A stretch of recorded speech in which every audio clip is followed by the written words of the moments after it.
نحمده ونصلي ونسلم على رسوله الکریم اما بعد۔ الحاد کے معنی ہے دین کی بنیادوں میں سے کسی چیز کو جو کہ لازمی طور پر جانی اور سمجھی جاتی ہے کہ وہ دین کا حصہ ہے، اس کو نہ ماننا، رد کرنا، انکار کرنا، اس کو ریجیکٹ کرنا۔ دین کی وہ چیزیں جو یعنی جسے ہم معلوم من الدین بالضرورہ کہتے ہیں کہ لازمی طور پر ہر حالت میں وہ دین کا حصہ سمجھی مانی جاتی ہیں، عقلاً نقلاً ہر حوالے سے، اور اس کا فیصلہ تین صورتوں میں ہوتا ہے، تین طریقوں سے ہوتا ہے۔ ایک تو وہ یا تو قرآن مجید کی کوئی ایسی قطعی ثبوت اور قطعی دلالہ آیت ہو، یعنی قرآن میں جتنے بھی احکام ہیں ان سب کا ثبوت تو ہے۔ ثبوت کا مطلب یہ کہ وہ ثابت ہے کہ اللہ سبحانہ و تعالیٰ کی طرف سے آئی ہے، اس میں کوئی ابہام نہیں ہے، کوئی شک نہیں ہے، تو قرآن کی ہر آیت ایسی ہے۔ اور دلالت کا مطلب یہ ہے کہ اس کے جو مفہوم، معنی، جو بات ہم اس سے سمجھنا چاہ رہے ہیں ایگزیکٹلی وہی سمجھے بھی جا رہے ہیں یا اس میں کچھ اور بھی معنی کا احتمال ہے۔ تو اگر ایک ہی آیت کے دو معنی سمجھے جا سکتے ہوں اور اس کی گنجائش ہو لغت کے حساب سے یا کانٹیکسٹ کے حساب سے یا احادیث کے اعتبار سے یا کسی بھی وجہ سے، یعنی وہ اپنے معنی پر قطعی نہ ہو بلکہ اس میں مور دین ون انٹرپریٹیشن کی گنجائش ہو، تو اب اس کو قطعی الدلالہ نہیں کہیں گے بلکہ ظنی الدلالہ کہیں گے، یعنی اس میں دو آپشن ہے، تین آپشن ہے، جتنے بھی ہو سکتے ہیں۔ اس کی مثالیں بعد میں عرض کروں گا اگر ضرورت پڑی، اگر اس سے بات سمجھ نہ آئی تو۔ وہ اصل میں تفصیل سے ایک لیکچر اس کا موجود ہے، اگر کسی کو ذوق ہوگا تو اس کا لنک نیچے بھیج دوں گا تو اس کو سن لیجیے گا، یہ مسئلہ سمجھنے کے لیے کہ قطعی ثبوت اور قطعی دلالہ میں کیا فرق ہے مثالوں کے ساتھ۔ تو قرآن کی تمام آیتیں قطعی ثبوت ہیں بالاجماع، اس میں کوئی اختلاف نہیں ہے۔ کیا قرآن کی ہر آیت قطعی دلالہ بھی ہے؟ نہیں، ظاہری بات ہے، بہت ساری آیات ایسی ہیں جو محتمل ہے ایک سے زیادہ معنی اس میں ہو سکتے ہیں، یعنی ایک سے زیادہ انٹرپریٹیشن کی پاسبلٹی ہے۔ دوسری طرف تو ایک تو صورت یہ ہے کہ قرآن میں کوئی چیز ہو اور وہ قطعی دلالہ بھی ہو۔ اب جو چیز اس سے ثابت ہوگی اس میں کوئی اس کو ریجیکٹ کرے گا تو وہ باوجود اس کے کہ وہ اللہ کو مانتا ہو، رسول اللہ صلی اللہ علیہ وسلم کو مانتا ہو، تو وہ کسی درجے کا الحاد کر رہا ہوگا، نمبر ایک۔ دوسرا، حدیث متواترہ، اللہ کے رسول صلی اللہ علیہ وسلم کے وہ اقوال جو کہ اتنے لوگوں نے نیریٹ کر دیے ہوں کہ جن کے آپس میں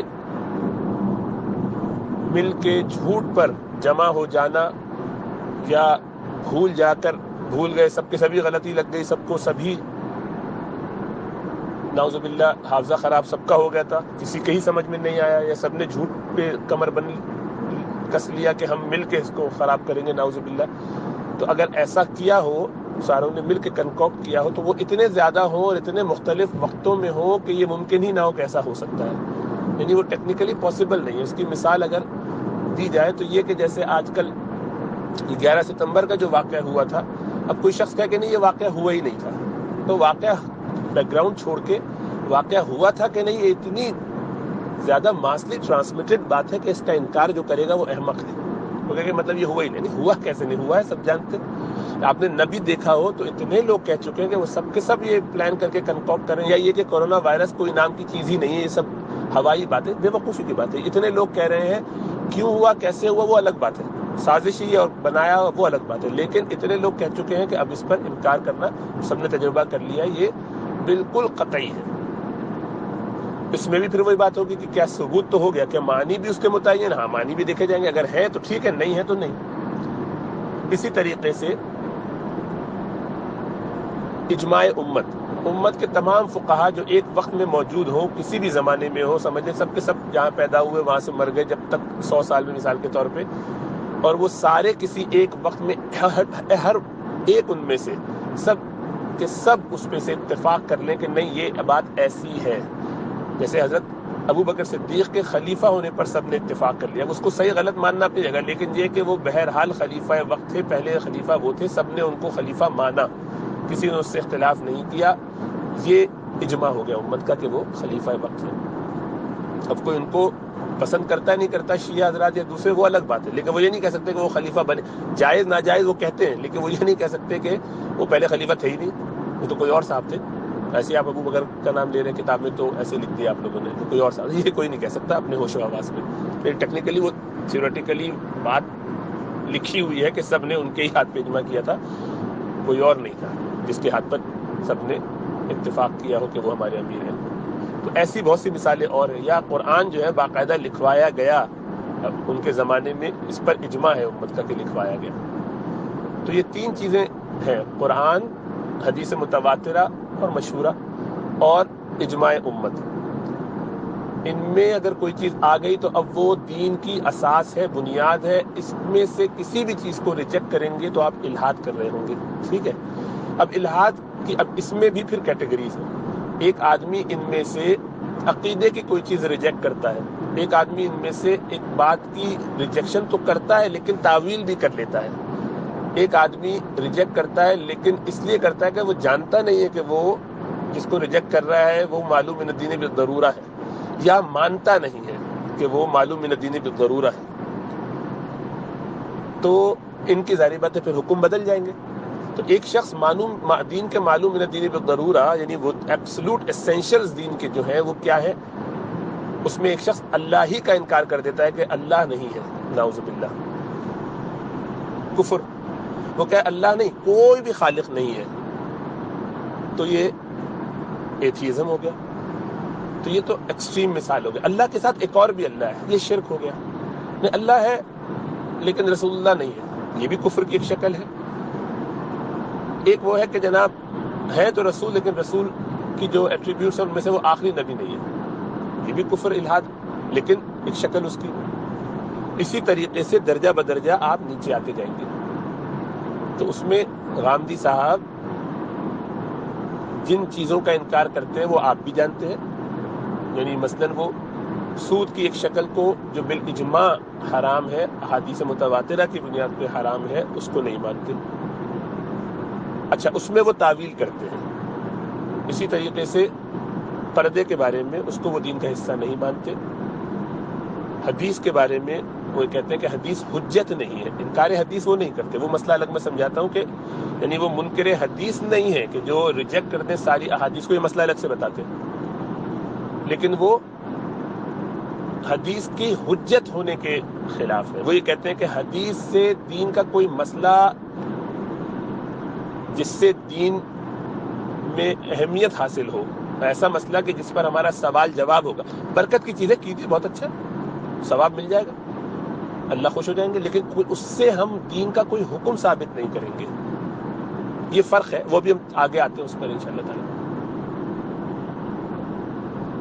تو الحاد کا مطلب یہ ہوا، خلاصہ یہ کہ دین کی وہ چیزیں جو بنیادی ہیں ان میں سے کسی کا رد کر دیا جائے، اور وہ کیسے ثابت ہوتی ہیں؟ قرآن، سنت، جسے اجماع، یہ تین چیزیں، قرآن، حدیث متواترہ اور اجماع امت، یہ تین چیزیں، صحیح ہے۔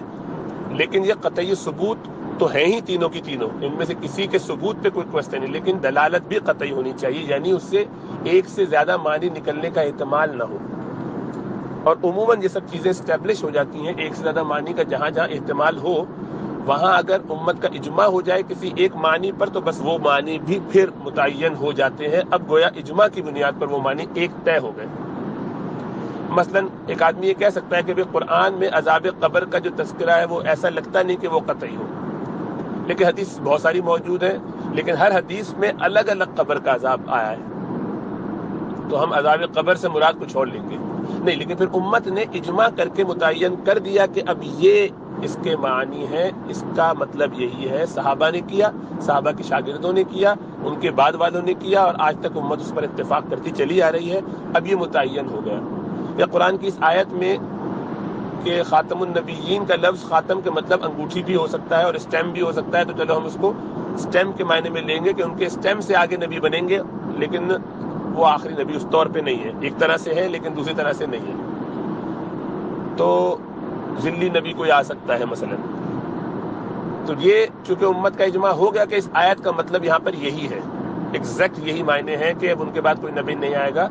اس کی وجہ کیا ہوئی؟ اس کی وجہ یہ کہ بہت سی احادیث سپورٹ کر رہی ہیں، صحابہ کے اقوال سپورٹ کر رہے ہیں، امت کا اجماع سپورٹ کر رہا ہے. اب وہ اسٹیبلشڈ ہو گیا، اب اس سے بات نہیں جائے گی، بات ادھر ادھر. یہ ہے نظریہ الحاد، اس میں سے کسی بھی چیز کے ریجیکٹ کرنے کا.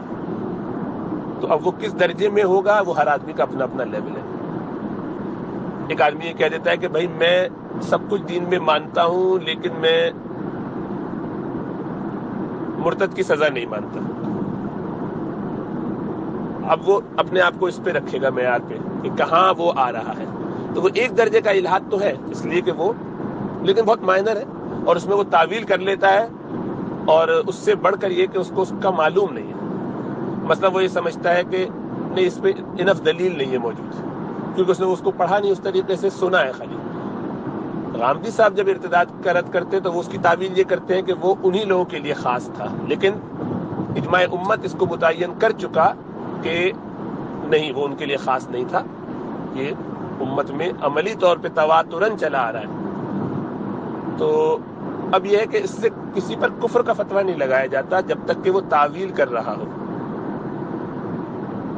کیونکہ غامدی صاحب تعویل کر لیتے ہیں، اور ان کے فالوور میں سے کچھ لوگ نے ایک بات یہ لے لی، مثلا کوئی دوسرا کہا کہ نہیں مجھے یہ بات تو ان کی قبول ہے لیکن فلاں بات میں نہیں مانتا، یہ بات ان کی درست نہیں ہے، انہوں نے ذرا گڑبڑ کر دی. 2 باتیں مان لی، 3 نہیں مانی، 4 مان لی، 5 نہیں بھی مانی. تو یہ ہر آدمی اپنے اپنے حساب سے اس پر جج کیا جائے گا. ہمیں کسی کو جج کرنے کی ضرورت نہیں ہے، لیکن ہمیں اصول بتانے کی ضرورت ہے. غامدی صاحب، تو اسی لیے میں نے کہا وہ فرق جو ہے نا، کہ ہم یہ نہیں کہتے کہ وہ ملحد ہے. ملحد وہ ہوتا ہے کہ جس کے جو یہ کام کر رہا ہو. ہم یہ کہتے ہیں کہ وہ الحاد کا عمل کر رہے ہیں، الحاد کرتے ہیں، ان کے الحادی نظریات ہیں. وہ اس لیے کہ معلوم من الدین بالضرورہ میں سے کچھ کا وہ انکار کرتے ہیں، کیا ہے اور کر رہے ہیں، انہیں قبول کرتے، اس کی تعویل کرتے. اور ہو سکتا ہے کہ ان کی وہ تعویل اللہ کے مقبول بھی ہو جائے، اللہ تو جس کو چاہے معاف فرما دے شرک کے علاوہ اور کفر کے علاوہ. لیکن ہم تو اس سے بحث نہیں کر سکتے نا. ایک آدمی انجانے میں ٹریفک کے رول توڑ دے یا جان بوجھ کے یا کچھ اور سمجھ کے اپلائی، تو اس پر لا ہوگا. ہاں اس میں گناہ اس بیس پر ہوگا کہ اس نے واقعی جانتے بوجھتے کیا ہے یا نہیں کیا ہے، یہ فرق الگ ہے. اللہ اس کا فیصلہ فرمائیں گے قیامت والے دن. لیکن وہ کام ہوا ہے کہ نہیں ہوا، وہ آپ خالی اس کے آؤٹ ورڈ ایکشن کو دیکھ کے ہی بتائیں گے. دل میں کیا حال ہے وہ اللہ بتائیں گے. تو یہ ہے الحاد کا خلاصہ.